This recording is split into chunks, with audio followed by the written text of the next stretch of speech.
Christina Bellantoni is a senior reporter with Talking Points Memo. Boy, Christina, I don't even know where to start with all that. Let's start with the complaint. What does this mean for Eric Massa? Any potential fallout for Speaker Pelosi?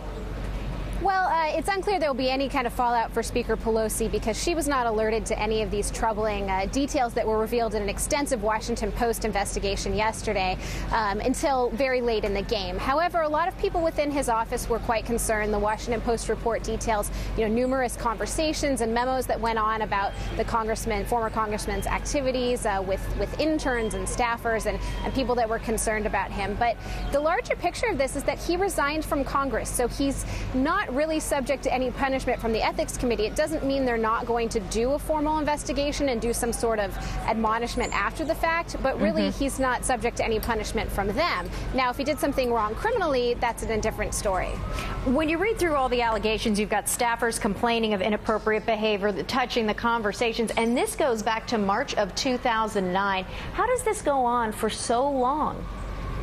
Well, I think that this was sort of a subject of rumor on Capitol Hill. When we were investigating the story right when the congressman stepped down at Talking Points Memo, we talked to a lot of staffers who just said that they'd been generally uncomfortable with him but weren't willing to talk about it publicly or on the record to detail, things about trips to San Francisco and other places where people were just concerned about the way that he behaved with staffers, inappropriate advances. Many people even called him a flirt. That was about as far as they would go on the record in speaking with us about this. So it sounds like several people just had some bad feelings, but no one really knew the entire picture. And now it appears that this complaint may reveal even more of it.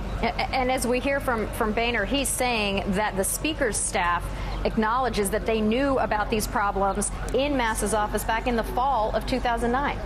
Yeah, that's a little bit of some tricky politics there. I mean, what specifically that's referring to is that there was a report in a local newspaper about this townhouse that he shared with some staffers and others, and that article was forwarded to Speaker Nancy Pelosi's office when it came out. But there certainly wasn't any hint of anything sinister going on or anything appropriate in that article, and no one really put all of the ties together. Now, and the Republicans love this because they got hit quite a bit for what happened with Congressman Mark Foley in 2006 when several people knew about it and didn't talk about it. Yeah. All right, Christina Bellantoni, thanks so much. Good to have you.